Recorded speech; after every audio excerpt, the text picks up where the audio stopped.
Hello les accros de One Piece, c'est Silver et Copper. Bienvenue sur Raftalie, la chaîne dédiée à tout l'univers de One Piece. Depuis la nuit des temps, les hommes n'ont cessé de contempler la nature, de l'envier, de la craindre, nourrissant le rêve de pouvoir s'attribuer les atouts de chaque espèce, leurs griffes, leurs dents et leurs forces. Eh bien le monde de One Piece n'y fait pas exception. À un détail près, il est possible de le faire. Et pour ça, il suffit de manger un fruit du démon, un de type Zoan.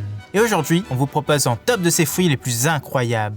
Mais avant de commencer, petite précision très importante. Le jeu concours des 40K tant attendu commence bien aujourd'hui. Les lots à gagner seront présentés en fin de vidéo et sur nos réseaux sociaux. Et pour les règles, c'est simple, il faut trouver ce Zoro qu'on a caché dans cette vidéo. Puis faire un screenshot et nous l'envoyer sur le réseau social de votre choix. Instagram, Picomi, Discord, Twitter ou par mail, à votre convenance. Le résultat sera donné dans 2 semaines jour pour jour. Et pour y participer, il faut être un de nos Nakama. Et pour ça, c'est aussi simple qu'un abonnement pour toi, et nous, ça nous aide énormément. Mais place à la vidéo, allez, c'est parti!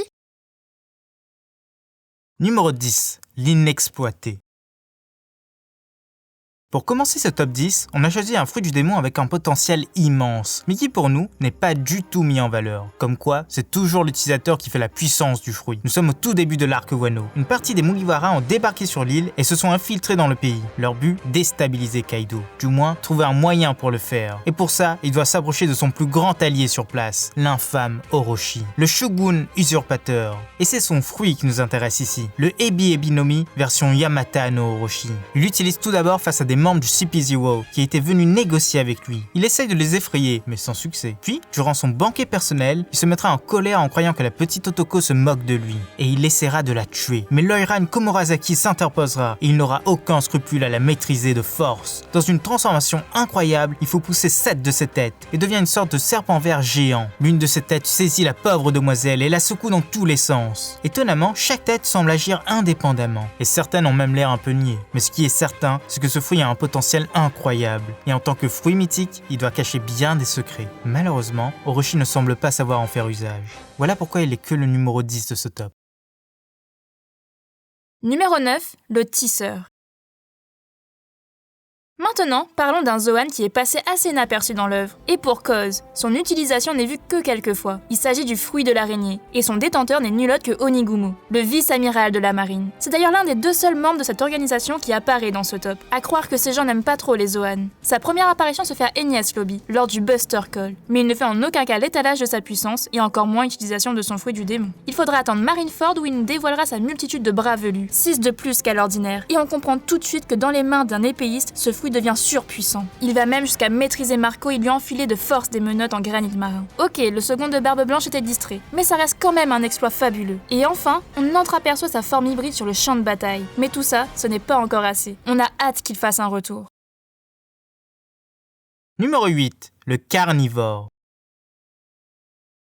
Pour ce numéro 8, intéressons-nous à un fruit du démon qui a eu un énorme impact dans le développement de l'œuvre. Il a été au cœur de tout un arc quand même, et pourtant, ce n'est pas le premier de ce type à apparaître, mais bien l'un des plus violents. On parle bien d'une Necon modèle léopard, le fruit de Rob Lucci, l'infiltré de Water 7. Introduit à la toute fin de cet arc, il se dévoile en essayant d'assassiner Icebarg et tombe sur une partie de l'équipage. Sans hésiter, il va se mettre à les boxer et adopte de suite sa forme hybride. Grâce à elle, il maîtrise les 2 plus forts de l'équipage à lui tout seul et les envoie valser au loin. Plus tard, on apprendra que les Zoan d'animaux carnivores sont réputés pour être d'une grande violence. Il suffit de voir l'interaction entre Lucci et Jabra pour en être convaincu. Durant son combat final face à Luffy, il fait preuve d'une maîtrise hors norme de ce fruit, jonglant entre ses différentes formes et montrant la surpuissance du léopard. Malheureusement pour lui, il finira par perdre violemment. Mais bon, il reviendra plus tard en tant que membre du CP0. On a hâte de voir ses progrès et s'il a été intégré dans ce corps, ce qu'il est devenu bien plus fort. Numéro 7, des dents acérées.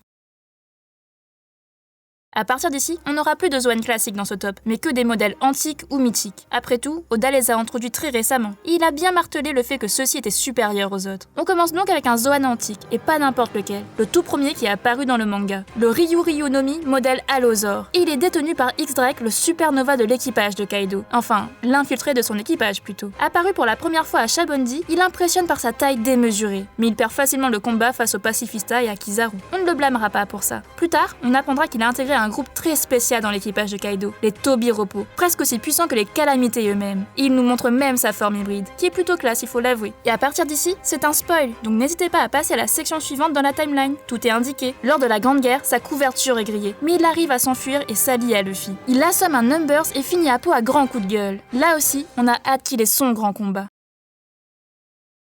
Numéro 6, un long coup.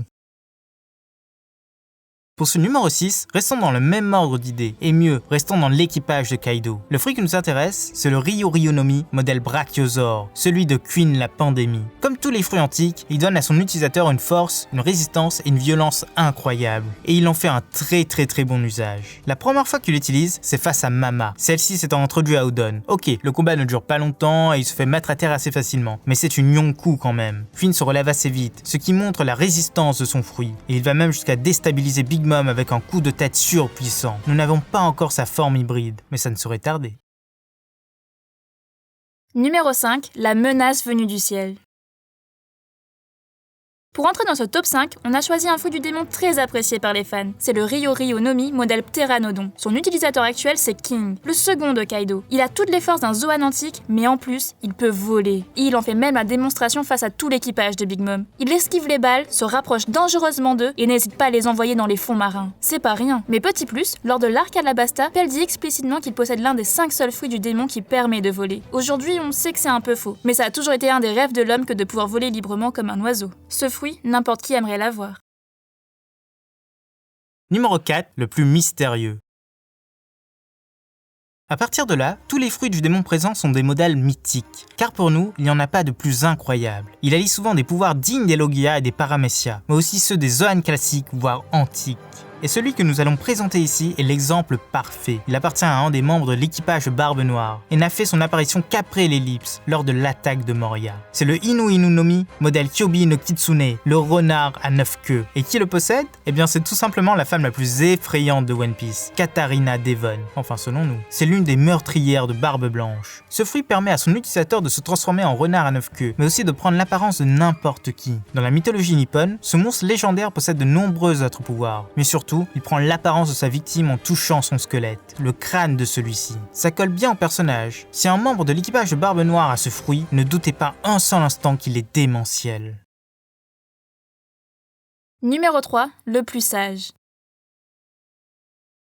Le numéro 3 de ce top est occupé par un super fruit du démon, un de nos préférés, celui de Sengoku, le fruit de l'homme version Bouddha. Ce type de fruit est très rare selon Kizaru. Ils sont plus rares que les Logia eux-mêmes. La preuve, la première fois qu'on les croise, c'est à Marineford, et pas avant. Pour en revenir à celui de Sengoku, il fait de lui un homme Bouddha, et de ce fait, lui donne la sagesse de celui-ci. Mais pas que. En l'activant, il se transforme en une sorte de statue géante tout en or. Et il peut créer des ondes de choc à partir de la paume de sa main. Il en fait la démonstration face à Luffy, détruisant l'estrade. Mais surtout, face à tout l'équipage de Barbe Noire, les immobilisant uniquement grâce à son fruit du démon, et empêchant Barbe Noire d'utiliser son propre pouvoir. Et grâce à son duo avec Garp, il arrête ses fous furieux jusqu'à l'arrivée de Shanks. Même si ce pouvoir détient encore de nombreux secrets, il est à compter parmi les plus puissants de toute l'œuvre, soyez-en certains.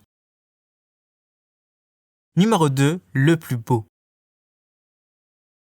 Ah, on en est sûr, vous l'attendiez celui-ci. Ce fruit est aussi aimé par les fans que la personne qui la possède. Et pour cause, en moins d'un arc, cette personne est devenue l'un des plus incroyables de l'œuvre. C'est le Tori-Tori-no-Mi, modèle Phoenix, le fruit de Marco. Il en fait usage pour la première fois à Marineford, et l'utilise pour contrer Kizaru. Et il ne s'arrête pas là, il s'attaque à tous les amiraux et personne n'arrive à l'arrêter. Sauf Garp, mais ça c'est un cas à part. Ce qui est incroyable avec ce fruit, c'est qu'il permet à son utilisateur de se régénérer entièrement. Rien à voir avec un Logia qui ne sent pas les coups. Lui, il les prend de plein fouet, mais se reconstitue instantanément. Si c'est pas la classe, de plus, il peut aussi soigner les autres personnes, mais il le précise. Ce pouvoir de guérison est bien moins puissant quand il l'utilise pour les autres. Il n'a que 2 points faibles connus à ce jour, le granit marin, forcément, et le fruit de Barbe Noire. Après tout, il se fait battre par celui-ci lors de la guerre des représailles. Petit plus, c'est aussi un des fruits qui permet de voler, et franchement, il le fait avec classe.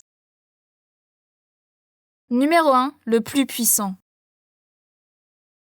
Vous l'avez tous deviné, le numéro 1 de ce top est bien trop logique. Quand on parle de Zoan, il y a strictement aucun qui lui arrive à la cheville. Et c'est bien sûr le Uma Uma no Mi de Pierre, le cheval. Attends, il y a une erreur dans le texte, on la refait. Pardon, c'est bien celui de l'empereur au sang bête, celui qui fait régner la peur à Onigashima, celui de Kaido le dragon. Son pouvoir est tellement démentiel qu'il ne fait pas que se transformer en un immense dragon bleu. Il manipule aussi la météo, crée des immenses nuages orageux et crée des tornades tout aussi puissantes. En soi, même avant son apparition, il est effrayant. Mais lorsque sa gueule gigantesque descend du ciel, tout espoir disparaît. Sa stature ne laisse plus le choix que de se soumettre à la bête. Mais si jamais vous résistez encore, il ouvrira sa gueule et relâchera son bourreau bref. Ce souffle ardent dévastera tout sur son passage. Tel est le Zoan le plus puissant en ce monde. Mais il n'est pas unique, car Momonosuke a un clone de celui-ci. Il a mangé le fruit artificiel du dragon oriental. Et à partir de là, c'est un spoil. Donc passez à la section suivante. Tout est indiqué dans la timeline. Le nom de ce fruit a été révélé très récemment. C'est le Uo no Mi version Seiru. À comprendre, le fruit du poisson version dragon azur. Son utilisateur se voit doté d'une résistance hors norme. Ses écailles sont capables de parer toutes les attaques. Il a la capacité de voler et de faire léviter les objets en créant des nuages assez résistants. Et enfin, de créer des lames d'air aussi tranchantes que les meilleurs katanas. Sans parler de sa forme hybride, qui à ce jour commence à peine à être dévoilée. Si avec ça vous n'êtes pas encore convaincu de la supériorité de ce fruit, n'hésitez pas à nous donner votre avis en commentaire.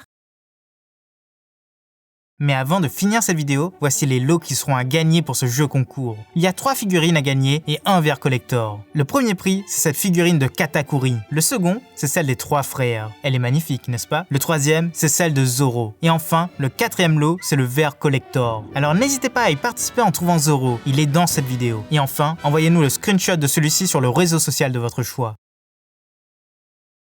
Voilà, c'est déjà fini pour ce top. On espère que ça vous a plu et n'hésitez pas à laisser un commentaire. C'était Silver et Copper pour After Lille. À bientôt les accros de One Piece.